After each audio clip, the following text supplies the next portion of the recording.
Hey, didn't see you there.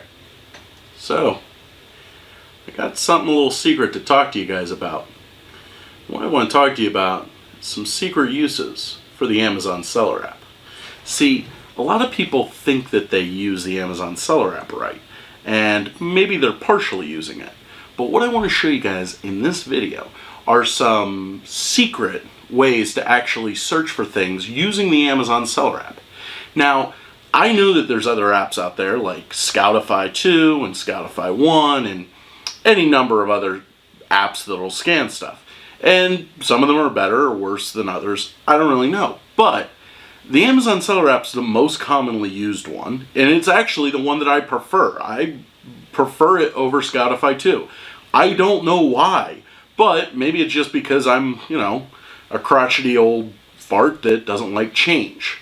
So, when I go out and I'm scanning stuff, 90% of the time I do my scanning with the Amazon Seller app. And if you're a beginner and you're trying to get the hang of it, I think knowing how to use the Amazon Seller app is really important. There's plenty of times that it will give us some data that otherwise we wouldn't get. Plus, I think that its restriction calculations and whatever that would be called are going to be the most accurate because, it's the Amazon Seller app. That's the best way to know whether or not you're restricted. Now, it does have its drawbacks. I do definitely think that Scoutify 2 works better with poor reception, and Scoutify 2 is the scanner app that comes with Inventory Lab, so you get it for free with them. And you can check your inventory levels automatically in the app. It has a lot of advantages over the Seller app. I'll just tell you that right now. But the strategies I'm going to show you guys in this video will actually work in almost any other scanning app. And since most people use the Seller app anyway, it'll definitely work in the Seller app. So let's start by defining a few things as I start showing you this. So we're going to do some work with this coffee here. This is a coffee can of Folgers Noir. And if you want to pull up the UPC as I'm doing this, actually, let's do it together. So the very first scan type that I will show you is a manual UPC search. So from the Amazon Seller app, we click on Add a Product, and up at the top we have a little bar. And we could actually manually type in the UPC, and let's do that together, and I'll read it off to you so you can look at what I'm doing.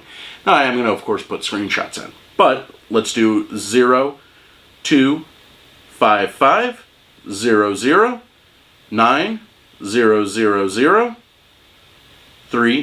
That's a properly formatted UPC, but I just manually typed it in.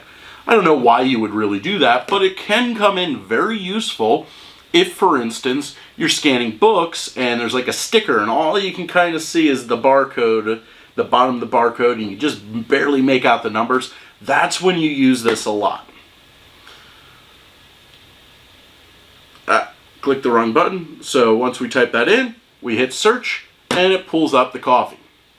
And I'm going to save that screenshot for you. Unfortunately, it pulls up a pantry listing. No good. Now, there's a lot of people that are Amazon sellers, especially beginners, who would say, oh, Folgers Noir, not on Amazon. Next product, please.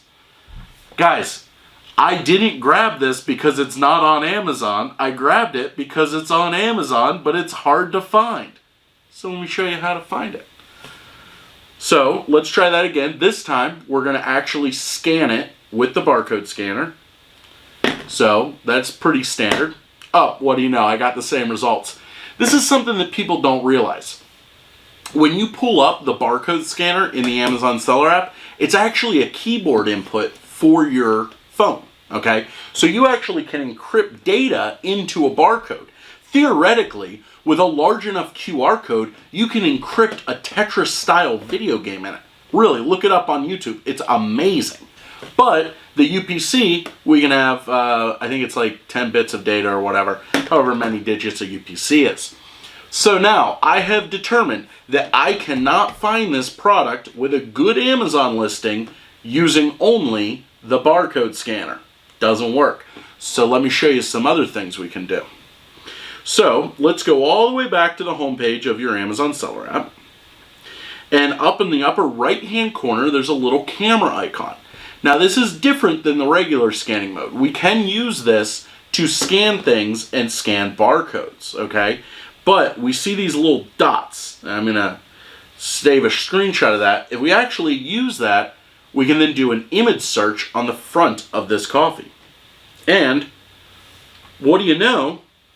It found it.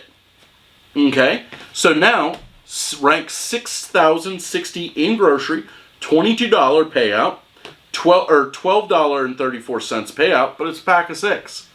But I found it. Again, if I only used the UPC, I would have not found this on Amazon. I had to use a visual search, and I found it.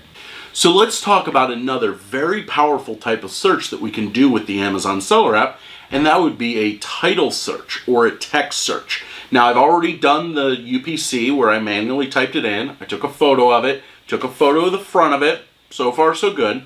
But I can also manually type in the title of something. So, Folgers Noir True Dark 10.3 ounce. We abbreviate that to OZ. And it did find something, but I don't really like this. And it did find variations of it. Okay. Now, this is something that people make a little mistake with. When I just did that, I intentionally did that search in a way that was way too narrow, okay?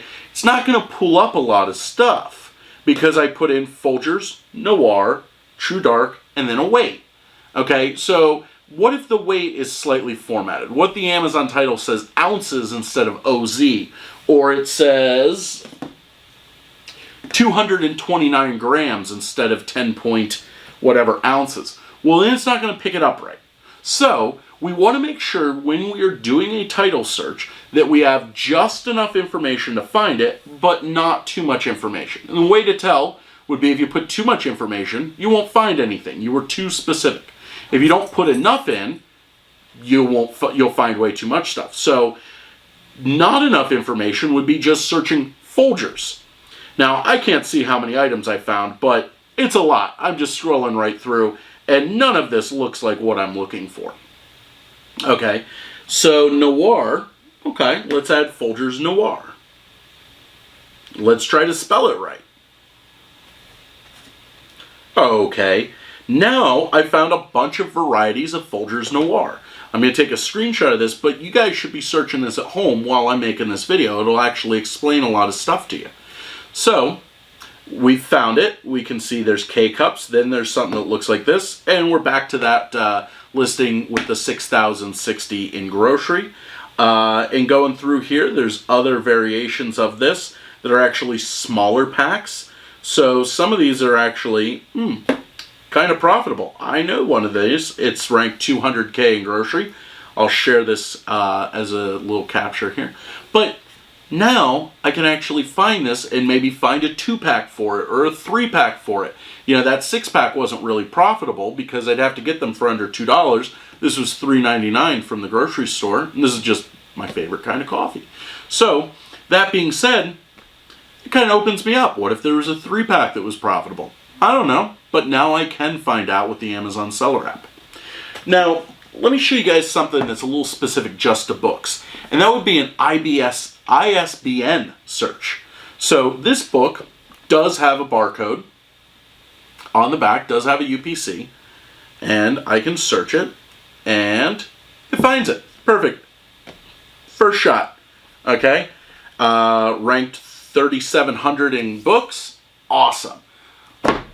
But it's not always that way. So I want to crack open this book, and let's look here. We want to look for one of the first pages. This is a bigger deal with textbooks. And you want to look on the back because sometimes on a textbook, they'll actually have a sticker that has the ISBN over the UPC. And that won't work because the barcode might be an internal barcode, especially like if Barnes & Noble's runs the textbook or the college library, like in my town, okay, Penn State, Barnes & Noble runs the college textbook store at the college. They put a sticker over it. That UPC is no good, but the ISBN is. So I looked through here, and a couple pages in, there's all the publishing data for this, okay? So it's got the copyright 1980, all rights reserved. Down there at the bottom, there's a number, an ISBN. I can search that on Amazon just by typing it in, but I don't want to type it in. I'm going to say it out loud. So let's see if this works. 08021302208. Pulled it right up. Perfect, guys. So if you're looking to do textbooks especially, you often have to search by the ISBN. And this can get very confusing because like a book like this, like a signed first edition of A Confederacy of Dunces, is priceless. Okay, so you need to know what edition you have. This is not a first edition. This is an older edition, printed in 1987, so it's 33 years old, same year that I was born. So that's a really useful tool if you're ever doing books, so you might not know that. Now, let's do something that I did while I was just searching that textbook, or that college book, which, it's not a college book, but this book, which, by the way, if you've never read A Confederacy of Dunces, maybe you should look it up. It's an excellent book. It's one of the best books ever written. So I have here a jar of peanut butter, Peter Pan, creamy. Okay. So let's do a voice search. This is something that I do all the time, and people that go sourcing with me don't do this. And I will tell you right now, this really speeds up your sourcing almost faster than anything else. And that's just doing a voice text. So let's actually do it. Let's start with for the coffee, and then let's do it for the peanut butter. So for the coffee, I would just type or hit go to the regular search, and I hit whatever your voice text is for your phone. Again, I'm Pixel 3. I have the Google standard keyboard. Folgers Noir. Works like a charm. And that's way faster than typing, at least for me. And let's see here, the same deal with this. Peter Pan Creamy Peanut Butter 16.3. Searched it just like that. Didn't have to worry about the UPC. This is real nice if maybe you're walking down an aisle and you don't want to pull off everything off the shelf. Maybe it's packed real tight. Maybe for some reason you can't access the product. Maybe you're doing a wholesale search where, you know, you can't necessarily touch the product, but it says that. Works like a charm. And then let's look here. We pulled up all of these listings. We got a 2-pack here, honey roasted creamy. I left my search parameter pretty open, so it did find some stuff that I definitely don't want to sell. You know, this is just standard peanut butter. My second result was honey roast peanut butter, but that's okay. You know, we're not paying by the results, so if we get some bad results, it's not a big deal. We just need to go through them manually. Now, another thing that can really speed you up would be to do a reverse search in store. Yeah, guys, you can do that. So let's say I stroll into my local grocery store and all their peanut butter from Peter Pan is $1 a jar. Okay? All of it. Now, I could go through and I could manually search it, and I could pick it up, scan the UPC, put it back down. There we go. I could do that. But I'm lazy, and my time is more valuable than that. So let me show you a really quick little shortcut to do this. All we actually have to do is search the brand name, okay? So just like a regular search, and I'm going to do a voice search because I'm lazy and I don't want to type in the name Peter Pan. Peter Pan peanut butter. So Peter Pan peanut butter, man, say that 5 times fast. Peter Pan peanut butter, Peter Pan peanut butter, Peter Pan peanut butter. Okay, that's 3. So Peter Pan peanut butter is specific that we would have to add peanut butter, because if I search just Peter Pan, it's going to pull up Peter Pan, you know, and not Peter Pan peanut butter. I got my 5 in.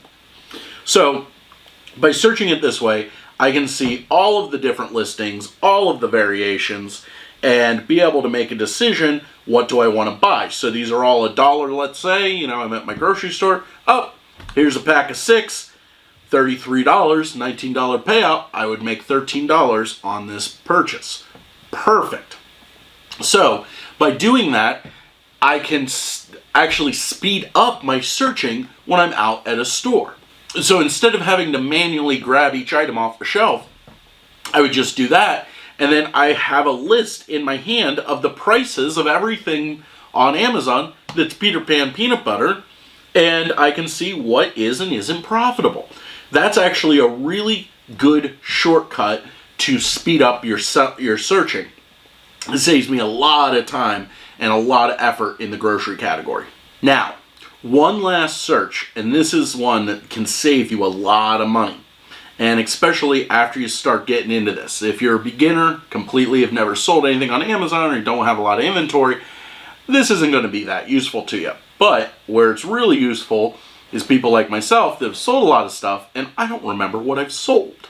So, on the main Amazon Seller app, on the main page where it's got your barcode of your sales for the day, go all the way down to Manage Inventory. It's second from the bottom. Now from there, I can actually search things like, well, anything. I could search a barcode, okay, and I've never sold this. Let's see if I've ever sold this. Pretty sure I haven't. Nope, I haven't. But we can also do all the other search types we've already done. I could do a visual search. I could do a text-to-chat or a text search using my voice. Folgers Noir. Nope, never sold it. Now, this is one of the advantages of not deleting your old listings. If I delete my old listings, I won't be able to see my old inventory and things that I've sold in the past. By leaving those listings in, I can actually access this and see things that I've sold in the past. Let me search Lego. There we go. And you can actually see all of the stuff in the past that I have searched with Lego. And I'll share that with you guys so you can see my old Lego listings. And that's really useful because if I'm out in a store and I see something and I'm like, I think I've sold that before. Now I know. I actually used this the other day at a liquidation store. They had this beef jerky that I've been selling. I've been selling one flavor of it. I've sold hundreds of them. And there was another flavor, and I didn't remember whether or not I'd ever sent it in. So I searched for it, and I couldn't find it. So I'd never sent it in. So I bought a whole bunch of it. Now, not only can you do it by UPC, but you also can search it by Asin. So if I'm looking at a listing and I'm like, hey, have I sold that before? I can copy the listing out of the Amazon listing, okay, copy the Asin out of the Amazon listing, and the Asin would be located in the Amazon Seller app. Once we go to the product listing, we can then go to Details and Features and just copy the Asin that way, okay? And then I could paste that into the inventory, and I would be able to see if I'd ever sold it before. Just like that, guys. It's actually really easy. Now, another thing we can do for a search, and this is something that I do pretty frequently, is once we are in the main page for Amazon Seller, we go to add a product, we could then also search history, and we'll actually see all of the things that we searched. And in this case, I'll share with you guys what I searched because it was all stuff that I searched within this video. And just like that, hopefully, you now learned some new ways to use the Amazon Seller app. This is one of the things I like about this. The Seller app's very simple to use, but it's also very powerful. And I think that that's something that separates people that are professional sellers like myself, is how well we can use these simple tools to do really complicated like calculations and figure out whether or not we want to buy something. It's actually a more complicated train of thought, I guess, or a more complicated process than I think most people really realize unless they do it all day, every day. But I hope that this helps you, and I hope that this speeds you up and maybe shows you some new ways to check for inventory and check for Amazon listings. When I go out searching with sellers that are beginners, specifically beginners, I very often see them just doing a UPC search. They search it, doesn't come up, they put it back on the shelf. And it frustrates me because using these methods, I don't think there's anything you can't find on Amazon. So by doing it this way, I am getting deeper and deeper into, what is actually for sale. And I'll tell you, I have replens that you could walk into any Target, any Walmart in the country and buy off the shelf. And people don't jump on the listings because they're GTINs. That means that I'm not using a UPC. That means that people are holding my replens in their hand. They're scanning it with a UPC, looking at the UPC, scanning it. They don't find anything. They put it back. They walk away. Okay? I'm making hundreds, if not thousands of dollars a month from some of these listings that I've been selling on for years, and people haven't found them because they won't do the UPC searching. And it's, it's not frustrating. I don't care. It's not my money, and in fact, I'm glad that people are too lazy to do it. But if you go out there and you actually do these kinds of searches where you're searching for the image, you're searching for the title, you're searching for the brand, that kind of stuff, you're going to find so many more things on Amazon to sell that other sellers are too lazy to find, okay? I find that when an item needs to be found this way, it stays price stable and doesn't tank a heck of a lot more than if it's something you just scan with a UPC, okay? So anyway, guys, I hope that this was helpful, and I hope that you try these out. In fact, let me know, did I miss anything? Are there other ways that you use the Amazon Seller app that I didn't talk about? Or do you have a favorite, or did these help you at all? Let me know. That's really important, and it helps me in this video, with these videos, and encourages me to make more videos like this, because I know, if I know that I'm helping people, and I know that I'm, helping you guys find better inventory, it's good encouragement, guys. I like you. I want you to do well. You're like my kids. Anyway, guys, I will talk to you later. Have a great night. Make a lot of money. Make me proud. Son.